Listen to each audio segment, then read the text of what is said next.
Donde está el baño? It's all about this guy who is an epic dreamer and fights windmills. He's kind of a weird dude.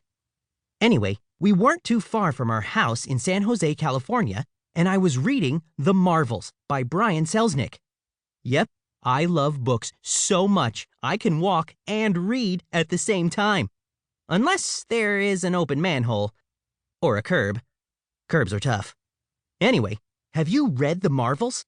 The first half is told completely in pencil drawings. Crashing waves are about to sink the Kraken, a whaling ship where our hero, Billy Marvel, is putting on a show for the sailors. Man, I was totally lost in Mr. Selznick's amazing tale. So lost, I didn't notice the creepy clump of trees Quixote and I had just wandered into.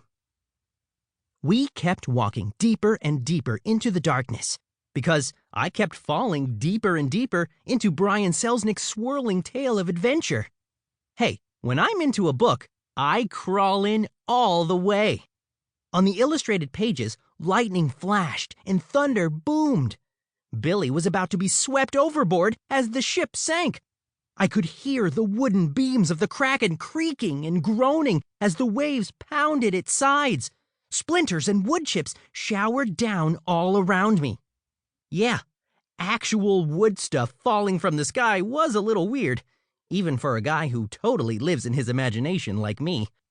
Then, the crackling and snapping grew louder. It sounded like trees were exploding all around me.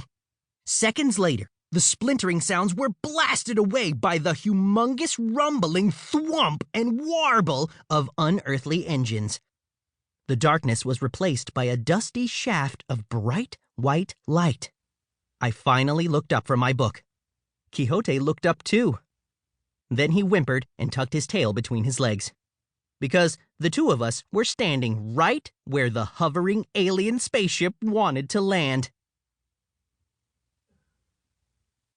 Chapter 3. Greetings, people not of Earth. The flying saucer snapped off a few more branches as it completed its slow descent to the ground and settled with a soft, airy koosh. Quixote whined and grumbled. I think he wanted to go home. Not me. I wanted to see who, or what, was inside the spaceship. A side door zerwhooshed open. A gangplank slid forward, and the parade started. Just about every creature from every space story ever told was crammed on board that one ship. It was like a minivan hauling the all-star soccer team from all the stars. Some I recognized from movies and TV.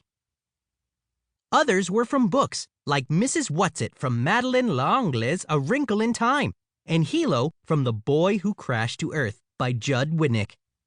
They were all extremely friendly, so we spent the night sitting around talking.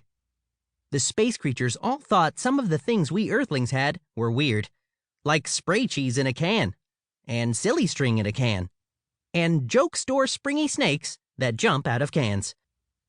Yes, they were seriously hung up on cans, maybe because they spend so much time sealed up inside spaceships. And farts.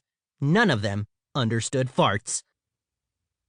Is this some kind of internal gas-powered jet propulsion you employ after eating beans? They wondered. That's when a guy with a bubble brain head and ginormous bug eyes spoke up.